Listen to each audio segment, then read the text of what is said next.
Bonjour, asalaamaaleykum sama gars yi voilà j'espère que yéen a ngi ci jàmm moi aussi man it maa ngi si jàmm voilà dalee na jàmm seen Like Mobile votre chaîne de technologie voilà tey dañ leen andil benn astuce boo am important boo xam ne yaakaar naa dina bëri ñoo xam ne dinañ ko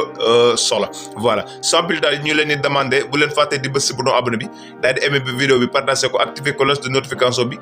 pour vidéo boo xam ne dugal nañ ko rek yow di nga bokk si ñi koy njëkk a gis voilà tey astuce bi lan la mooy. dafa am ñoo xam ne dañuy yor guddi di connecté seen téléphone maanaam dañuy dugg YouTube di connecté voilà léegi bu ñu demee ba toog ba mu yàgg ay nelaw dikkaleen maanaam film bi ñi doon seetaan benn film léegi ñi nelaw léegi film boobu continué di dem voilà léegi boo xëyee sa connexion bi mën na jeex wala sa batterie bi jékki-jékki vide te loolu mën na doon loo xam ne du leen gën a léegi tey naa leen wax benn application wala benn astuce boo xam ne dina la mën a permettre sa guddi da nga koy régler nga xam ne heure boo bëggee nelaw rek maam boo demee ba nelaw maam application boobu moom moo lay posal film bi nga xam ne moom nga doon seetaan pour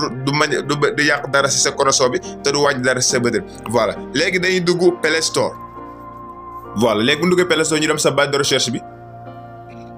voilà léegi lii la ñuy tapé mooy dañuy tapé Sleep Time voilà Sleep Time moom la ñuy télécharge voilà léegi boo xoolee première deuxième troisième quatrième cinquième voilà da ngeen koy fexe am dinaa leen defal lien d'application bi suuf description pour ngeen mën a dem directement parce que application yi dafa bëri voilà léegi application bi moom ngeen xam ne ngeen télécharge ko mais comme que ñun dañ koo télécharge ba pare moo tax dañuy laaj ouvrir dañuy laaj télécharger voilà mais yow boo duggee rek bu dee télécharge googu da laaj télécharger voilà léegi dañuy bës ouvrir pour mën a dugg si application bi voilà léegi application bi mi ngi nii voilà léegi xaaral ñu dañ ko activé xale xaa ñoo dindi temps bi pour mën leen kon voilà léegi nañ ko def 16 minutes voilà léegi boo dugg si application bi am na 3 points yu nekk à droite léegi da ngay cliquer 3 points yooyu pour mën koo régler voilà léegi nga dem deuxième option bi muy réglage voilà léegi boo cliquer réglage fii la lay dugal voilà léegi si kaw ma nga la fa defal lecteur à exécuter au démarrage voilà léegi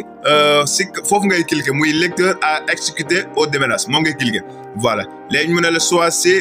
choisissez l'application voilà léegi yow boo ko cliquer say application téléphone mi ngi nii mboolem application boo xam ne yor ko sa téléphone rek voilà da la koy indil voilà mais comme que yow guddi YouTube ngay ëpp loo nekk kan dañuy suba YouTube voilà léegi bu doon TikTok la yëpp mën nga ko def voilà léegi dañuy suba YouTube léegi YouTube lay ëpp luñ connecté guddi gi moo tax léegi dañuy jël YouTube voilà léegi nan ngay def mooy da ngay cliquer YouTube voilà léegi boo cliquer YouTube automatiquement ñëw na léegi bul dem léegi da ngay dem si deuxième option bi maa ngi lay defal longueur de la prolongation voilà longueur de la prolongation voilà léegi moom ngay cliquer voilà léegi boo cliquer fii da lay laaj temps léegi comme que ñun 1 heure de temps lañ bëgg a def bu suñu application bu amee 1 heure de temps rek léegi vidéo bi ñu doon seetaan day poser boppam voilà léegi dañ koy régler 60 minutes 60 minutes mooy 1 heure de temps bi voilà léegi ñu bës OK voilà léegi ñu def retour ñu génn voilà léegi bu ñu génnee fii mu def 16 minutes mais comme que ñun 1 heure de temps lañ ko bëgg a def muy 60 minutes dañ koy def 1 heure de temps voilà ñu def 1 heure de temps yaa xool temps bi loolu neex comme que ñun 1 heure de temps lañ bëgg bu eggee rek vidéo bi pause ndax ñun heure boobu bu toll rek day nelaw voilà léegi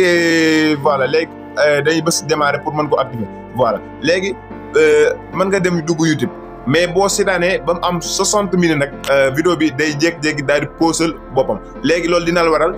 dina tax boo xëyee sa batterie bi du wàcc te bu doon connexion nga yor sa connexion bi mën na bañ a jeex voilà léegi sama gars loolu ma doon vidéo bi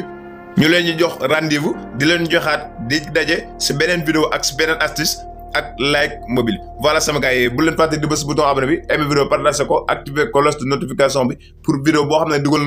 nañ ko rek voilà maam di nga bokk si ñi koy njëkk gis te loolu dinañ jàppale si liggéey bi ñuy def jaa ngeen jëf